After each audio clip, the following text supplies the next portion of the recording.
Taking care of Dad must have been tough, Ramona. I have nothing else for you to do now. Just fill this up. Ramona was handed a divorce paper with her husband's name on it. Her father-in-law had fallen ill, and she had been providing him with the utmost care. She did everything she could to make his last moments comfortable, supporting him devotedly until the end. However, at her father-in-law's funeral, her husband made an unbelievable statement to her, as if he completely misunderstood her efforts and feelings for his father. "What is this all of a sudden?" she asked. With a faint smile, her husband replied, "Didn't you hear? Now that Dad's gone, I want a divorce. There's no reason to stay with you other than for Dad's care. There's another woman I want to live with. I'll even pay you $5 million in alimony, just let me go." How could he hurt someone so effortlessly and without hesitation? Such questions clouded her mind, sinking her into deep sorrow. Of course, the grief was significant, knowing that her husband did not see her as a wife, nor even as a woman anymore. The anger and lamentation towards herself for once loving him and wanting to build a future together stung deeply in her heart. She fought back tears desperately and grabbed the divorce paper that was on the table.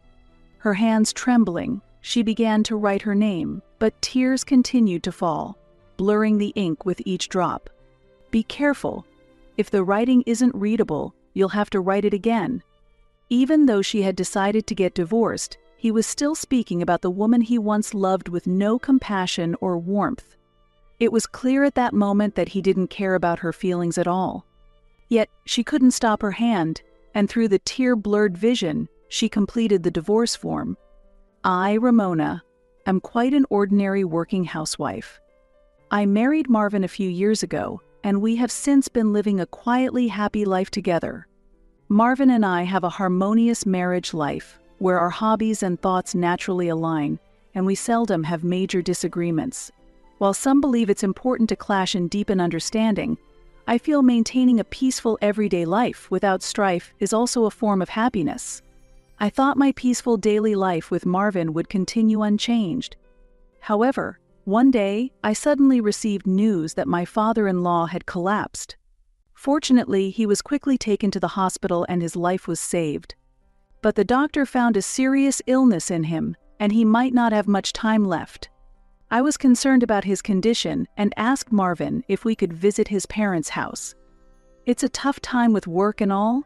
Marvin declined the visit. Perhaps he didn't want to impose on me, as I was also busy balancing work and home life. While I understood Marvin's kindness, I was gradually becoming anxious that I might have to part ways with my father-in-law forever.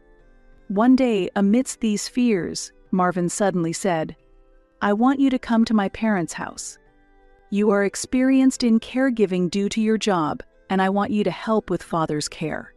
At that time, it seemed that my mother-in-law was the only one caring for her husband. But it was a significant burden for her, as she was also elderly. Marvin's sister, Lindy, lived at home too, but she had work and it was difficult for her to spare time for caregiving. On the other hand, since Marvin was working, we wouldn't struggle financially even if I quit my job to focus on caregiving. The fact that my job was in caregiving might also be one of the reasons. I was initially reluctant to quit my job, but given my father-in-law's health and the need for care, I decided to leave my job and take care of him. The reality was that Marvin earned more than I do. If we lived together at my parents-in-law's house, our expenses would decrease and our financial burden would be lessened. Thus, we decided to live at Marvin's parents' house and take care of his father. Once I actually began caring for my father-in-law, I truly realized how difficult it was. Moving my elderly father-in-law from a bedridden state was especially very demanding physically. However, he was a very calm person and never complained about my care. Instead, he always thanked me, saying, "Thank you, Ramona." His words made me feel relatively at ease mentally. Caregiving is greatly influenced by the behavior of the person receiving care, so his character has been a big help. In this life, I had one question. It was about the lack of cooperation in caregiving from my mother-in-law, Marvin and Lindy, who lived with us. Even if they did not get involved in caregiving, they should at least come to see the situation and discuss how they can support. I decided to ask Marvin indirectly, being careful not to sound too critical. Marvin's response was unexpected. "It now takes twice as long to commute to work from this house. And you want me to help with Dad's care after coming back from work? There's nothing to be done for a sleeping father." While Marvin's words might have some truth, there were parts I still couldn't accept internally. I have asked my mother-in-law and Lindy similar questions, and their responses were shockingly cold. Caregiving is your job and don't meddle in household matters. Especially Lindy, who claimed she couldn't help with caregiving due to work, continued to live in such a way that makes it unclear whether she is really at work or just enjoying her free time. What's more troubling is that Lindy came to borrow my clothes almost every day, saying, "This outfit is lovely." At first, I didn't mind, but she has never returned anything she borrowed, and often she loses them. I suspect she might be selling my belongings at a thrift shop. This is because almost every time she borrows something from me, I see her shopping outside. I had never been treated this way during previous visits to my in-laws' home.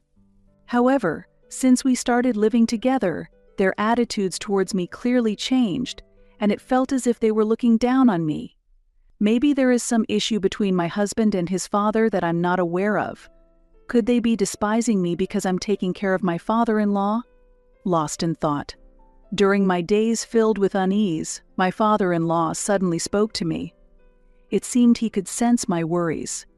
Initially surprised and unsure, I hesitated, debating whether to be honest right then. But if he didn't ask me at that moment, I might continue to dwell on it indefinitely. As a result, my father-in-law might start to doubt my feelings and grow distrustful towards me.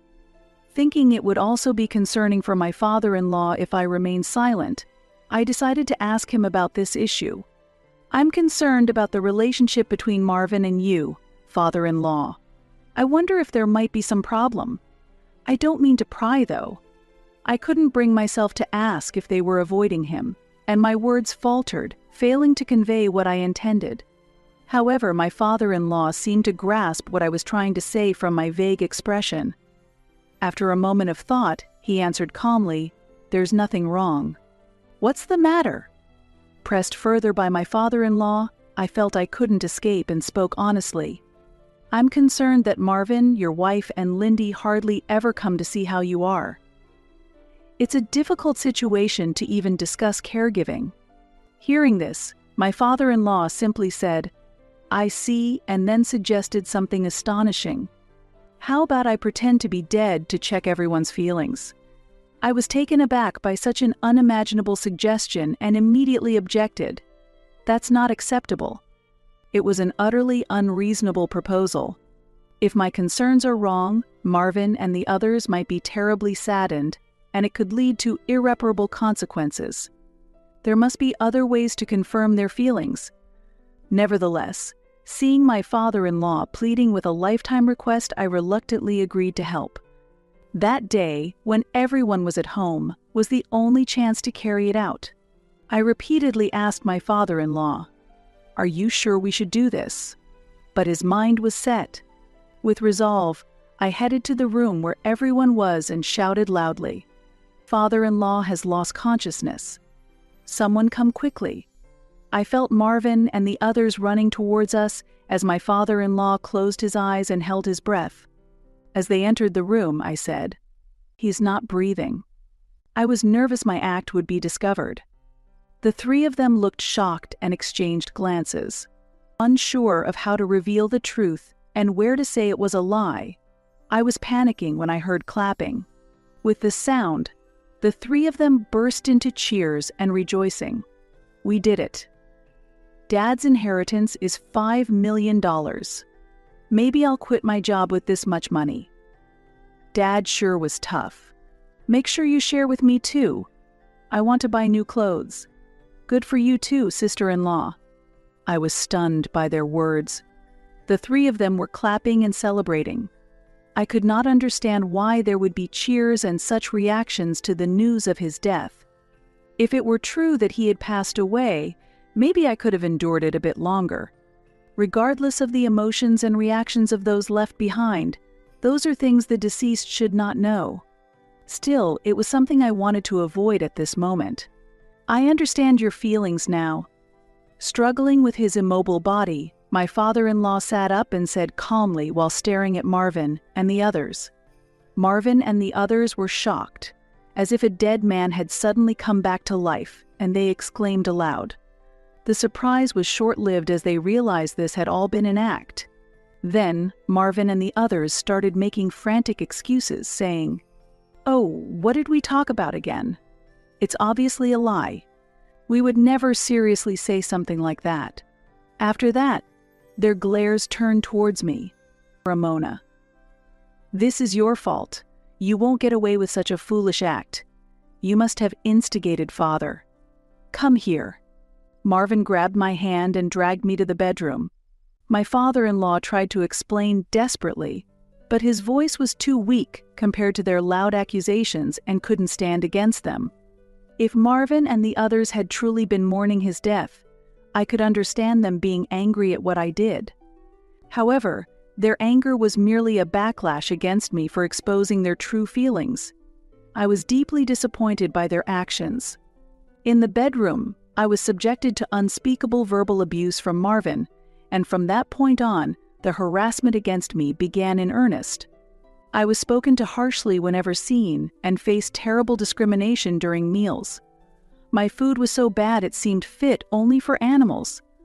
I was also locked out in an outdoor shed to keep me away from my father-in-law. The shed was poorly maintained and dusty, making it difficult to breathe. I managed to clean it up a bit to make it somewhat livable, but my heart never rested. It seemed that Marvin and the others were now cooperatively taking care of his father. I wondered why they hadn't done this from the beginning. Yet for them, this was merely an act to regain lost trust, and without that incident, they likely would never have cared for him. After a while, my mother-in-law came to the shed. I thought I wouldn't be allowed to see father-in-law again, so I was taken aback by mother-in-law's words. "Don't think I've forgiven you," Dad said. "Why can't you do it like Ramona? If Ramona isn't the one caring for me, I won't leave the $5 million inheritance to you, so I had no choice." Perhaps the caregiving provided by my mother-in-law and the others was lacking compared to what I, a professional caregiver, had provided. And maybe my father-in-law was trying to help me in his own way. If you mess around again, you'll suffer even more. Just do the bare minimum without saying anything. Understood. Although I couldn't agree with everything, I decided to suppress my feelings and replied yes to not waste my father-in-law's intentions. He was growing weaker each day, and I started to feel the anxiety that we might soon have to say goodbye. It seemed he felt the same, and one day he called Marvin and the others into his room. When Marvin and the others were called, they asked, "Are you okay with concern?" But their expressions and attitudes seemed to betray a sense of inconvenience. Maybe it's just that I can't see Marvin and the others in any other light now. Upon hearing his words, their faces suddenly lit up with smiles. "I've caused a lot of trouble since I got like this. This is a token of my gratitude. I'd like you to accept it. Maybe you all could use it to go on a trip and relax." With that, my father-in-law handed them tickets for a trip to Hawaii. Marvin, my mother-in-law, and Lindy held the tickets and were visibly delighted. Can we really go to Hawaii? Like children, the three of them were excited about going to Hawaii. My father-in-law, seeing their reaction, smiled joyfully but also looked somewhat apologetic as he spoke. "Sorry, but there are only tickets for 3, and one person will have to pay their own way," Marvin replied nonchalantly. "3 tickets are enough. Ramona needs to stay by your side." I knew this, but it still didn't feel good to hear it said that way. Even if I went to Hawaii with them, I'd likely be left alone or treated poorly. So I also responded, "I will take care of Dad, so I won't go to Hawaii." That's right. Lindy said this to me, and the 3 of them went to the living room to start planning the Hawaii trip immediately. Meanwhile, my father-in-law and I exchanged looks and shared a wry smile. The trip was for 3 nights and 4 days, and as planned, Marvin and the others departed for Hawaii.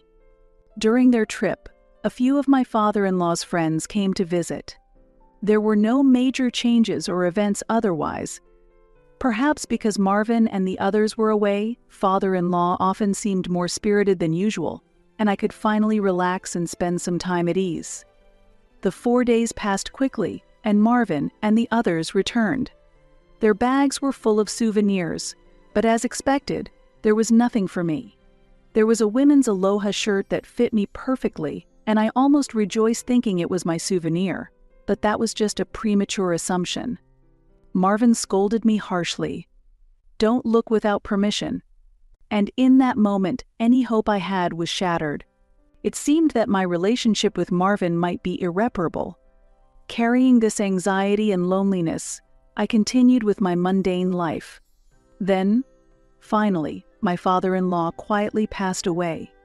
It appeared that mother-in-law and Marvin had already decided everything about the funeral beforehand, as everything proceeded surprisingly smoothly. There was no grand funeral, it was a very modest one, with only a pastor giving a brief address before the ceremony. Several days later, discussions about the inheritance were held, and it was formally decided that all of the inheritance would be divided among my mother-in-law, Marvin and Lindy. I thought there was nothing unusual about this. However, hearing Marvin and the others discuss where to travel next, or how to use the inheritance just days after my father-in-law's death, I couldn't help but think they were incredibly insensitive and cold. Their behavior was truly difficult to understand. Don't they feel any sorrow for parting with him? As I looked at them disdainfully, Marvin also looked at me. When our eyes met, he smiled at me, reached into his bag, and seemed to be pulling something out. Then, he held it out in front of me and said, "Thanks for all your hard work taking care of Dad. There's nothing left for you to do. Just fill this up." He handed me a divorce paper with his name on it. Father-in-law had been ill, and I had continued to provide him with the utmost care. I did everything I could to make his final days as comfortable as possible, supporting him devotedly until the end. There were many difficulties.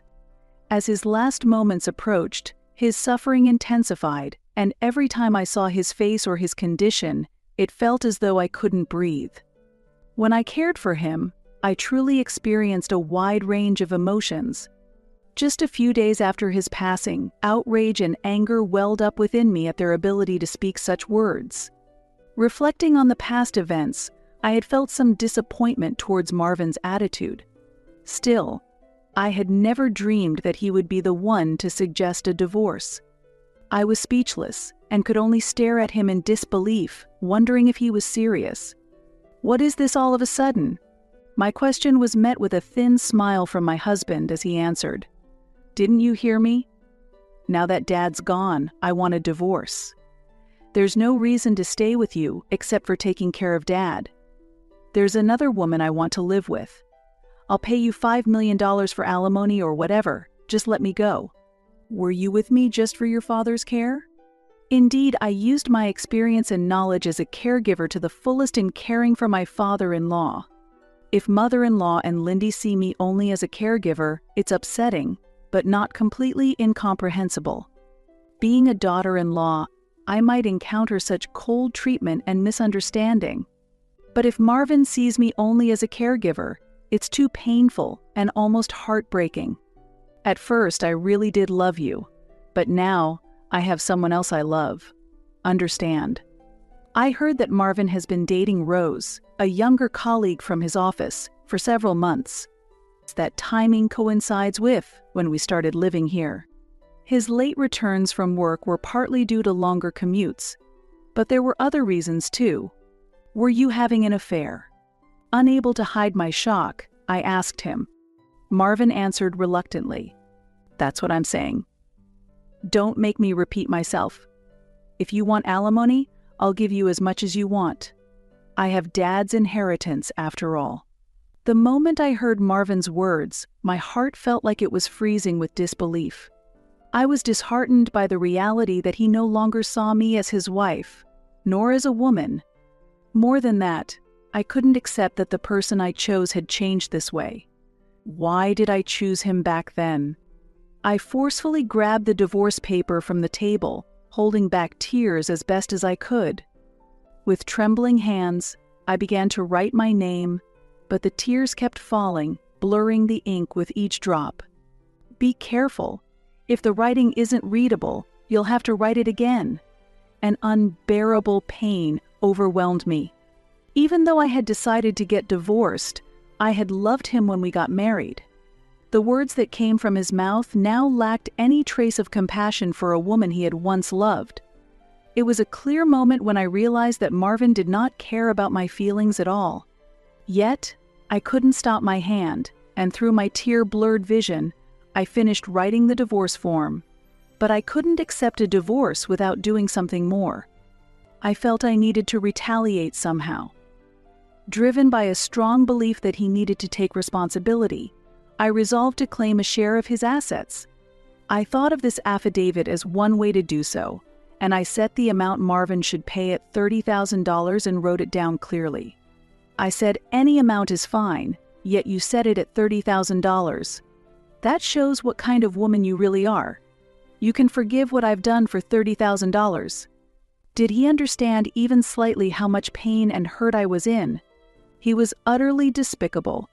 Considering everything, there was no reason to stay together anymore, and if ending this could be the best option, I tried to convince myself of that. I had him sign the affidavit and formally secured a promise of property division from him. Feeling relieved that everything was over, I quickly packed my belongings and left my in-laws' home. I then fully realized how much support I had received from my father-in-law, my only ally in that house. Now that our relationships have ended, I would likely never be in that place again. After receiving the property division, I was busy preparing for my new life. Even though it was a fresh start, there were more things to do than I expected. As I was busy, my phone suddenly rang. The name displayed was from a contact I hadn't yet deleted. Marvin. Even though he had initiated the divorce, I picked up the phone, a mix of anxiety and curiosity swirling within me because there was really nothing left to discuss. Before I could even greet him, Marvin's furious voice erupted. What have you done? Where did you put Dad's inheritance? It was something that happened while Marvin and the others were away in Hawaii. Father-in-law had contacted a friend to help with the estate management. He had investments in stocks and real estate and owned a considerable amount of assets. The stories my mother-in-law had previously mentioned about the inheritance didn't seem exaggerated at all. Father-in-law had his friend help organize his assets. By staging that play with you, Ramona, I came to understand the true feelings they have towards me. When I had expressed my concerns about Marvin and the others to my father-in-law, it seemed he already had a vague sense of their feelings. It appears there had been numerous occasions since marrying mother-in-law that he felt this way. Marvin and Lindy, not being blood related to father-in-law and having come into the family through a remarriage when they were older, never really grew close to him. Perhaps mother-in-law had intentionally influenced Marvin and Lindy to keep them from getting close to father-in-law. However, my father-in-law hadn't imagined such things and had hoped they weren't true. That might be why, feeling the need to confirm the true intentions of mother-in-law, Marvin and Lindy, he decided to go ahead with that reckless plan despite my objections. What awaited as a result was a miserable outcome. Ever since then, I've been continuously thinking about how to ensure that my estate doesn't end up in their hands. My father-in-law began quietly. I can't stand the thought of them freely using the fortune I've worked so hard to build. I want to find a way to really show them. And so began his serious counterattack. The first thing he undertook was using a leaseback arrangement to convert the house into a rental property. With this method, the ownership of the house was transferred to a real estate company, and Marvin and the others needed to pay rent each month to continue living there. Then, he sold most of the stocks he owned and transferred a portion to a trusted acquaintance. He also systematically sold off or transferred other real estate properties, nearly settling all his assets. However, what surprised me was that he gifted me an entire apartment building he owned. Ramona, you were the only one who truly cared for me. You never once showed displeasure and always took care of me. You even indulged my whims. I wanted to somehow share my fortune with you because of that, so please accept this apartment building as a token of my gratitude. I had pride in enduring the harsh role of a daughter-in-law and diligently cared for him. Yet, receiving such a substantial gift as an entire apartment building felt disproportionate. But I had painfully learned through that play that his decisions were final once made. Ultimately, pushed by his strong will, I had no choice but to decide to accept the apartment. There might be some hassles with tax payments and real estate procedures initially, but once those are settled, you should have a steady income from rent. You can decide what to do about Marvin. There's no need to rush telling him about the apartment. It's wiser to assess the situation first. Indeed, his advice was accurate. If I had discussed this before Marvin handed me the divorce papers, I shudder to think what measures might have been taken to seize the apartment. Now, let's return to discussing my father-in-law's estate settlement. Father-in-law began managing the last bits of his cash. First, he secured enough cash from the proceeds of the stocks and real estate to cover the remainder of his life needs, and decided to use the rest for donations and funding charitable activities. Moreover, father-in-law took great care to ensure Marvin and the others would not learn of his plans. He discarded any records that could reveal his funding activities, keeping only the bank books that recorded significant sums. Overall, his investments were deemed profitable, though some had incurred losses. Father-in-law deliberately orchestrated the inheritance to pass on disadvantageous assets, ultimately creating an unfavorable situation for Marvin and the others. As a result, instead of gaining an inheritance, Marvin faced unexpected difficulties. Unaware of his father's scheme, Marvin had boasted to me about paying $30,000, and his mother and Lindy wasted money on credit cards, spending lavishly on clothes and travel. Soon, the account was drained of cash, and bills for rent and debt repayment started piling up. Rose, Marvin's affair partner, sensing his serious financial troubles, suddenly disappeared, leaving him without anyone to rely on. Cornered, Marvin sought to reclaim the $30,000 he paid me as the only solution to manage his immediate troubles. Ramona, I'm sorry. I truly want to apologize for everything. It was wrong of me, Mother and Lindy, to hurt you. From now on, I want to change and treasure you. Can you give us a chance to help you think we can mend things? Honestly, with the apartment I received from my father-in-law, I'm not struggling for living expenses and am leading a fairly affluent life. Returning the $30,000 from the property division wouldn't really affect me. In fact, I have more money than I need. As father-in-law planned, Marvin and the others ended up with almost no inheritance and faced tough economic conditions. Father-in-law's desired outcome has already been achieved, and there's nothing more for me to do. It sounds like you're in a tough spot. How are you managing meals? How are your mother and Lindy doing? When I asked with a concerned tone, Marvin answered in a clinging voice. We're just getting by, but it could fall apart any time. I need your help, Ramona.